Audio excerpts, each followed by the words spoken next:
Consent would alone add a minimum of 10 grand to any little job.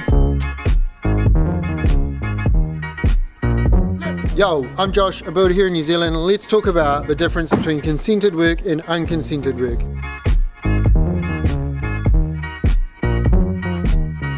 We're sitting in the backyard where we're building a 30 square metre sleep out. This is one of the first jobs we're doing that don't require consent. Let's talk about when and why you would require building consent or not. So first of all, if you haven't already, go and watch this video here about consent. It's all about the rules, and then it's all about making sure you follow the rules. Long story short, the government has a bunch of rules in place to make sure that our buildings stand the test of time and our specific environment here in New Zealand, as well as the weather, the fluctuations from hot to cold. We've got to think about things like earthquakes, sea salt zones, slightly different building conditions to any other area of the world. So therefore, we have a slightly different process. Whether that's right or wrong is a whole nother rabbit hole we're not going to go down, so we're going to shelve that. And we're going to talk about this 30 square metre box that doesn't need consent.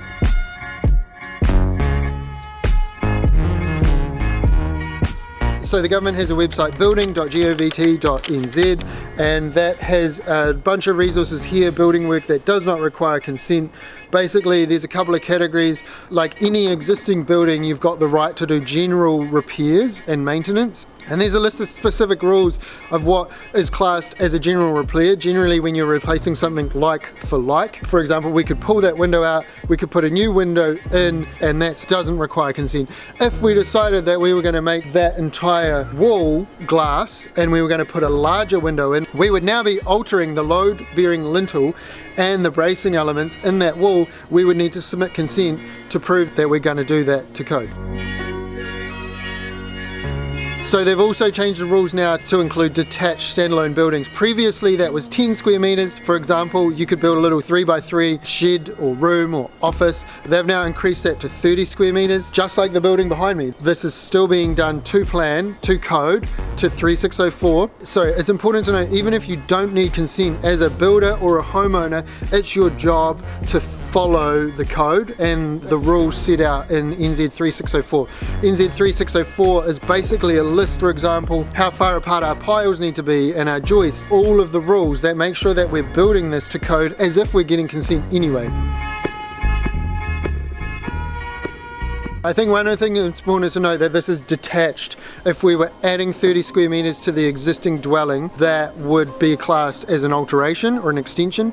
I think it's also important to note that there's setbacks we've got to follow, and all of that got worked out at the design phase. So even though this doesn't need consent, we still sent it through our design company, and we got a streamlined version of plans that lists out the setbacks. It shows us where it's going on site.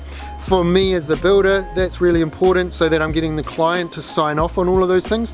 For the client, that's really important because then it's really clear that they know what they're getting and we're both working towards the same thing. Then when we build it, it's not like, oh, that's not what I thought. As well as detached sleep outs, you can do things like sheds, carports. Let's have a look at the list. Greenhouses. You could even grow something yourself. I'm not talking about that, I'm talking about tomatoes. What are you thinking? Yeah, you need consent to grow that. Oh yeah, here it is, porches, verandas, pergolas. So you can do a veranda or a porch up to 20 square metres. You could also close in 3 sides of your existing porch or pergola. You can do a carport up to 40 square metres. I think though, once you go beyond 20 square metres to 40 square metres, you need to get an engineer involved. So again, with all of this work, you need to get it done properly. Just because you don't need consent doesn't mean you shouldn't be involving professionals each step of the way. By eliminating consent for a job like this, we save money at design phase, we save money at consenting phase. Consent would alone add a minimum of 10 grand to any little job, and time. I met the client 1 week, he was at the designer the next week, we agreed on the plans 2 weeks later, the week after that we're here starting. So it works for us when we've got a gap in our timeline, we can send someone there, works for the client, they get what they want and they get it in a faster manner.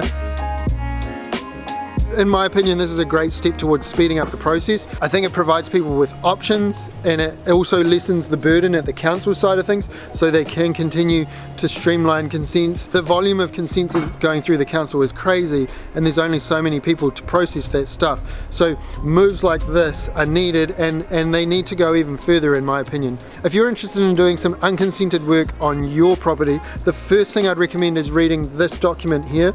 It is available on building.govt.nz. It'll break down exactly what you can and can't do, then come and talk to a professional like myself, and then crack on.